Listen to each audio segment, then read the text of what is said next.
दोस्तों मूवी के स्टार्टिंग में एक लड़के को एक कमरे में फंसा हुआ दिखाया जाता है। ये इस रूम से निकलने की कोशिश कर रहा है, जिसके लिए इसे एक कोड चाहिए ताकि ये दरवाजे को खोल सके और यहाँ से बाहर निकल सके। लेकिन बहुत कोशिश करने के बाद भी यह इस दरवाजे को नहीं खोल पाता है। फिर मूवी हमें 3 दिन पीछे ले जाती है, जहाँ पर एक लड़की को दिखाया जाता है। इसका नाम जोई है और यह अपने क्लास के लिए जा रही है। ये बहुत ही शांत किस्म की और दुखी लड़की होती है, लेकिन ये बहुत इंटेलिजेंट भी होती है। इसलिए इसके टीचर क्लास में से समझाते हैं कि तुम्हें अपने पास्ट से निकल करके ज़िंदगी में आगे बढ़ना चाहिए। फिर हमें एक आदमी को दिखाया जाता है जो कि एक स्टॉक ब्रोकर है और इसका नाम जैसन है। और इसके बाद फिर से हमें एक लड़के को दिखाया जाता है जो कि एक ग्रोसरी शॉप में काम करता है, लेकिन इसका बॉस इसे नौकरी से निकाल देता है। इस लड़के का नाम बेन है। फिर जैसन के लिए एक बॉक्स आता है और इसी तरह से जोई और बेन को भी एक बॉक्स मिलता है। यह एक पजल बॉक्स होता है जिसे बड़ी कोशिश करने के बाद भी ये लोग नहीं खोल पाते हैं। फिर इस बॉक्स में से एक कार्ड निकलता है जिस पर लिखा होता है कि इन्हें एस्केप रूम से निकलने के लिए $10,000 का इनाम दिया जाएगा। बेसिकली यह एक गेम होता है जहां पर कुछ लोगों को बुलाया जाता है और एक एस्केप रूम में यानी एक रूम में बंद कर दिया जाता है, और जो भी इस रूम से निकल पाएगा उन्हें $10,000 का इनाम मिलेगा। $10,000 बहुत बड़ी रकम होती है, इसीलिए सभी लोग तैयार हो जाते हैं। फिर बेन एक बिल्डिंग के बाहर में स्मोक कर रहा होता है, तभी इसके पास एक औरत आती है और माइनस बिल्डिंग के बारे में पूछती है। इसका नाम अमेंडा है और इसे भी बाकी लोगों की तरह एक पजल बॉक्स मिला होता है। फिर अमेंडा बिल्डिंग के अंदर जाती है जहाँ पर इसके मोबाइल फ़ोन ले लिए जाते हैं और इसे एक ID कार्ड दी जाती है। फिर यह लिफ्ट की तरफ जाती है, तभी एक लड़का यहाँ पर आता है। इसका नाम डैनी है। फिर अमेंडा और डैनी एक कमरे में आते हैं जहाँ पहले से 3 लोग बैठे होते हैं। इनमें माइक, जोई और जैसन होते हैं। माइक एक ट्रक ड्राइवर होता है, वहीं अमेंडा मिलिट्री में होती है। फिर यहाँ बेन भी आ जाता है और इस कमरे में काफ़ी इंतज़ार करने के बाद भी जब यहाँ कोई नहीं आता है तो बेन कहता है कि इसे स्मोकिंग करने के लिए बाहर जाना है और यह दरवाजे को खोलने के लिए हैंडल को पकड़ता है। तभी वह हैंडल दरवाजे से अलग हो जाता है। बाकी लोग बेन पे बहुत ज़्यादा गुस्सा करते हैं और दरवाजे को खोलने की कोशिश करने लगते हैं। तभी यहाँ पर डैनी कहता है कि यही एस्केप रूम है, यानी हमें यहीं से बाहर निकलना है और इसलिए हमें क्लू और कोड को खोजना चाहिए। डैनी वीडियो गेम में काफ़ी अच्छा होता है, ये दिन भर वीडियो गेम ही खेलता रहता है और इसीलिए ये इन सब चीज़ों को लेकर के काफ़ी ज़्यादा एक्साइटिंग होता है। तभी माइक को एक किताब में से एक स्क्रू ड्राइवर मिलता है और जोई उसी किताब पे देखती है कि फ़ारेनहाइट 451 लिखा हुआ है। जोई को लगता है कि यही दरवाजे का कोड है और जब जोई दरवाजे में यह कोड डालती है तो रूम का टेम्परेचर अचानक से बढ़ने लगता है। अमांडा यहाँ पर बहुत ज़्यादा घबरा जाती है क्योंकि इसने यहाँ एक न्यूज़पेपर में पढ़ा था कि यहाँ कई लोग जिंदा जला दिए गए थे। अमांडा एक छोटे से केबिन को खोलने की कोशिश करने लगती है ताकि किसी से हेल्प ले सके, लेकिन इसी कोशिश में बेन एक फायर एक्सटिंग्विशर को तोड़ देता है जिससे कि इस कमरे का टेम्परेचर और ज़्यादा बढ़ने लगता है। जोई को इस फायर एक्सटिंग्विशर में से एक चाबी मिलती है जिससे ये लोग छोटे से केबिन को खोलते हैं। दरवाजे के पीछे एक पुतला फ़ोन पकड़े होता है। तभी फ़ोन यहाँ पर बजती है और जैसन फ़ोन उठाता है। फ़ोन पे जैसन को बोला जाता है कि यहाँ पर जितने भी रूल लिखे हुए हैं उन सभी को फॉलो करो। जैसन यहाँ पर समझ नहीं पाता कि ये कौन सा रूल की बात कर रही है। फिर जैसन फ़ोन रख देता है। तभी यहाँ का टेम्परेचर बहुत ज़्यादा बढ़ने लगता है। इधर जोई देखती है कि टेबल पर एक बटन है, जिसे ये दबाती है तो एक छोटा सा पैसेज खुल जाता है। मतलब ये लोग इसी पैसेज से बाहर निकल सकते हैं। लेकिन टेबल पे बहुत सारे बटन्स होते हैं और सभी लोग मिलकर के इन बटन को दबाते हैं, तभी पैसेज पूरी तरह से खुल जाता है। जैसन इसके अंदर सबसे पहले जाता है और बताता है कि यहाँ से हम लोग बाहर निकल सकते हैं, लेकिन इसके लिए हमें एक स्क्रू ड्राइवर की ज़रूरत होगी। फिर माइक स्क्रू ड्राइवर लेकर के इसके अंदर जाता है और जैसन सभी को बुलाता है कि हम लोग यहाँ से बाहर निकल सकते हैं। अमेंडा पैसेज के अंदर जाती है, लेकिन बीच रास्ते में इसकी हालत खराब हो जाती है क्योंकि यह मिलिट्री में बहुत बुरे दौर से गुजरी होती है। इधर कमरे का टेम्परेचर लगातार बढ़ता ही जा रहा होता है। तभी जोई एक पानी का ग्लास लेकर के टेबल के बटन को दबाती है। फिर जोई अमेंडा के पास चले जाती है क्योंकि अमेंडा बीच में ही फंस चुकी होती है। इधर केवल बेन और डैनी बचे होते हैं। फिर ये लोग पानी के ग्लास को टेबल के बटन पर रख देते हैं और जिससे कि पैसेज खुल जाता है और यहाँ से ये लोग बाहर निकल जाते हैं। तभी इस कमरे में आग लग जाती है, यानी कि ये पूरा कमरा जल जाता है। इधर ये लोग एक दूसरे कमरे में पहुंचते हैं जहाँ फिर से एक दरवाजा होता है जिसे जैसन खोल देता है, लेकिन इसी दरवाजे पर एक दूसरा लॉक होता है जिसे खोलने के लिए 7 लेटर्स का एक वर्ड चाहिए। तभी यहाँ पर बेन को 7 रेंडियर के सिर दिखाई देते हैं, जिसे देख करके उसे अपने पास्ट की चीजें याद आने लगती है, जिसमें वह अपने दोस्तों के साथ एक कार में मस्ती करते हुए कहीं जा रहा होता है। तभी बेन बोलता है कि रुडोल्फ, और रुडोल्फ को डालने पर यह दरवाजा खुल जाता है। मतलब कि यहाँ पर इस रूम में इस तरह से तैयार किया गया है कि यहाँ पर जितने भी लोग हैं उन सभी की पास्ट की चीज़ें यहाँ पर रखी गई हैं। और फिर ये लोग जब बाहर निकलते हैं तो देखते हैं कि यहाँ पर बहुत ठंड है। मतलब अभी ये लोग तीसरे रूम में पहुँच चुके हैं और यहाँ का टेम्परेचर लगातार गिरता ही जा रहा होता है। तभी डैनी यहाँ पर चेक करने के लिए आगे बढ़ता है, लेकिन वह एक शीशे की दीवार से टकरा जाता है और बर्फ टूटने की आवाज़ आने लगती है। अभी तक डैनी को यह सब केवल एक नॉर्मल सा गेम लग रहा होता है और ये काफ़ी एक्साइट होता है। और फिर वह दीवार को टच करके देखता है, जिससे कि बर्फीली हवाएं चलने लगती है और सभी दरवाजे बंद भी हो जाते हैं। मतलब कि अब इन लोगों को ये दरवाजा भी खोलना होगा, जिसके लिए इन्हें क्लू चाहिए। और ये लोग फिर आसपास में क्लू ढूंढने लगते हैं। अमेंडा को एक लाल जैकेट भी मिलती है, तो माइक को एक मछली पकड़ने वाला रैकेट मिलता है। वहीं जैसन को एक दरवाजा मिलता है जिसकी चाबी इन्हें ढूंढनी होती है। अब ये लोग समझ चुके हैं कि ये लोग इस गेम में बुरी तरह से फंस चुके हैं, क्योंकि यहाँ सिर्फ एक ही जैकेट होता है और बहुत ठंड होने के कारण इन सभी को उस जैकेट की जरूरत होती है। तभी अमेंडा कैमरे की तरफ देख करके कहती है कि तुम्हारा चाल कभी कामयाब नहीं होगा, क्योंकि हम लोग इस जैकेट को शेयर करने वाले हैं। तभी बेन का पैर एक होल में फंस जाता है और माइक अपने फिशिंग रैकेट से इस होल में कुछ खींचने की कोशिश करने लगता है। तभी जोई को जैकेट में से एक कॉम्पास मिलता है, जिसे ले करके ये एक भेड़िए के मुंह में से मैग्नेट को ढूंढ लेती है और उस मैग्नेट से ये लोग इस होल में एक चाबी को निकालते हैं। लेकिन चाबी एक बर्फ के बॉक्स में होती है, जिसे पिघलाने के लिए बेन से लाइटर मांगा जाता है। बेन लाइटर को डैनी की तरफ फेंकता है, लेकिन जब डैनी उस लाइटर को लेने के लिए आगे बढ़ता है तो फर्श एक्सप्लोड हो जाती है और डैनी बर्फीले पानी में गिर जाता है। सभी लोग इसे बचाने की कोशिश करने लगते हैं, लेकिन डैनी की यहाँ पर मौत हो जाती है। सभी लोग अब बेन पे काफ़ी ज़्यादा गुस्सा होता है, क्योंकि उन्हें लगता है कि इस गेम का मास्टर बेन ही है। तभी बेन कहता है कि मैं सिर्फ एक गरीब लड़का हूँ और मैं भी तुम्हारी तरह ही इस एस्केप रूम में फंस चुका हूँ। तभी जैसन कहता है कि हमें चाबी को बर्फ में से निकालना होगा और यह कहता है कि चूंकि लाइटर अब हमारे पास नहीं है, इसलिए अब हमें अपने शरीर की गर्मी से बर्फ को पिघलाना होगा। जैसन की बातें सुनकर के जोई को गुस्सा आ जाता है और वह उसे कहती है कि तुम्हें लाइटर की पड़ी है, डैनी यहाँ पर मर चुका है, तुम्हें उसकी कोई भी फिक्र नहीं थी। तभी जैसन यहाँ कहता है कि तुम्हें पता भी है कि इतने ठंड में हमें हाइपोथर्मिया हो सकता है और इससे तुम्हारा दिमाग काम करना बंद कर देगा और फाइनली हम सब यहाँ पर मर जाएंगे।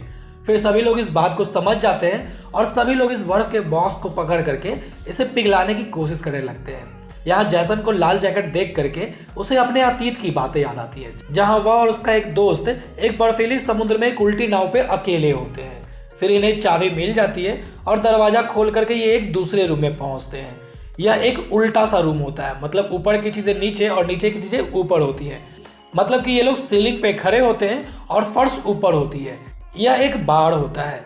तभी यहाँ की फोन की घंटी बजती है, जिसे माइक उठाता है और सबको एक बहुत ही तेज म्यूजिक सुनाई देती है। तभी जैसन देखता है कि यहाँ एक दरवाजा है, लेकिन इसका कोई हैंडल नहीं है। मतलब इन्हें अब एक हैंडल चाहिए। तभी इस रूम की सीलिंग यानी जिस पर ये लोग खड़े होते हैं वो टूटने लगती है और बेन माइक को यहाँ पर गिरने से बचा लेता है।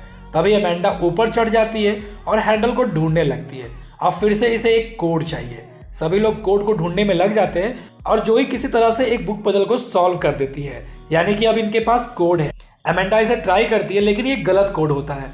फिर जोई कहती है कि चूंकि यह रूम उल्टा है इसलिए कोड भी उल्टा होना चाहिए।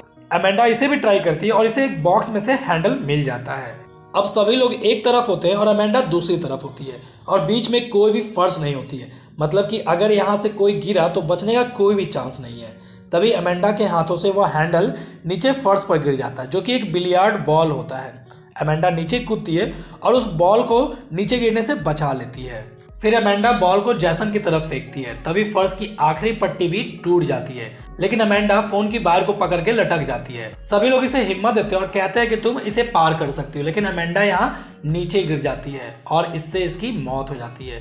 फिर बाकी बचे लोग उस हैंडल से दरवाजे को खोलते हैं और एक हॉस्पिटल टाइप रूम में पहुंचते हैं, जहां सभी लोगों के लिए एक बेड लगा हुआ होता है, जिसे देख करके यहाँ सबको अपने हॉस्पिटल बेड की तरह याद आती है। यहाँ पर इन सभी की मेडिकल हिस्ट्री भी होती है। तभी इन्हें यह समझ में आ जाता है कि आखिर इन्हें इस गेम के लिए क्यों चुना गया है, क्योंकि ये सभी लोग अपने जीवन में अकेले सर्वाइवर होते हैं। जैसे जोई अपने माता पिता के साथ प्लेन क्रैश में अकेले ही बची होती है, वहीं जैसन भी अपने दोस्त के साथ जब बर्फीले समुद्र में फंसा था तो वो भी अकेला ही बचा था। इसी तरह से माइक और बेन भी लोन सर्वाइवर होते हैं। यहाँ जोई जैसन पर काफ़ी गुस्सा होती है, लेकिन जैसन बहुत ही प्रैक्टिकल और कमीने टाइप का इंसान होता है और यह अपनी ज़िंदगी बचाने के लिए दूसरे को भी मार सकता है, यानी कि अपनी ज़िंदगी बचाने के लिए कुछ भी कर सकता है। फिर ये लोग क्लू ढूंढने लगते हैं क्योंकि इन्हें यहाँ से बाहर निकलना है। तभी इन्हें कुछ एक्सरे मिलते हैं जिसे देख करके बेन समझ जाता है कि यह EKG मशीन के बारे में। दरअसल EKG मशीन उस समय यूज की जाती है जब पेशेंट की हार्ट बीट रुक जाती है। तभी इन्हें यहाँ एक मॉनिटर पर डॉक्टर वुटेन के द्वारा एक मैसेज मिलता है कि इनके पास 5 मिनट है और इन लोगों को यहाँ पर पॉइजन सिलेंडर भी मिलता है, मतलब 5 मिनट में इन सभी की जहरीली गैस से मौत हो जाएगी। इधर जोई पूरी तरह से गुस्से में हो जाती है क्योंकि वह इस गेम को पूरी तरह से समझ चुकी है। इस गेम में बेसिकली जितने भी भाग्यशाली लोग हैं, क्योंकि वो सभी लोग अपने ज़िंदगी में अकेले ही बचे होते हैं, उन सभी भाग्यशाली लोगों में से केवल एक भाग्यशाली लोग ही यहाँ से बच करके बाहर निकल सकता है, बाकी सभी लोगों की यहाँ पर मौत हो जाएगी। इसलिए जोई यहाँ पर लगे सभी कैमरे को तोड़ने लगती है।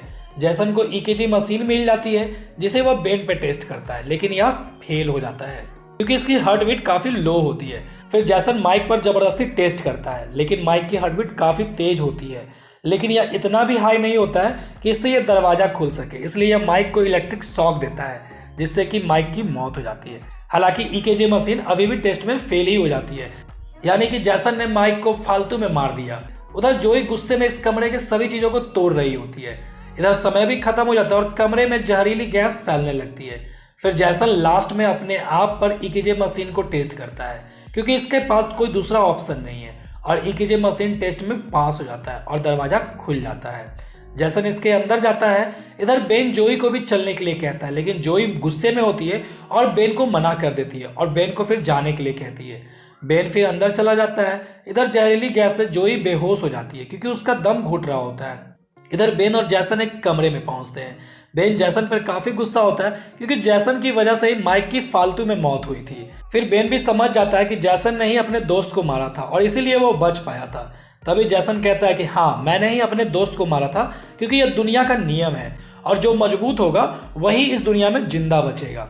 फिर इन दोनों के बीच में फाइट होती है, लेकिन जैसन को तभी एक यहाँ पर हैंडल दिखाई देता है जिसे बेन और जैसन मिलकर के घुमाते हैं। हैंडल तो घूम जाता है, लेकिन इन दोनों के शरीर पिघलने लगते हैं क्योंकि हैंडल पर किसी तरह का केमिकल लगा होता है। फिर बेन इस दरवाजे पर लिखे हुए क्लू को पढ़ता है जिसमें एक एंटीडोट की बात होती है और ये लोग एंटीडोट को खोजने लगते हैं।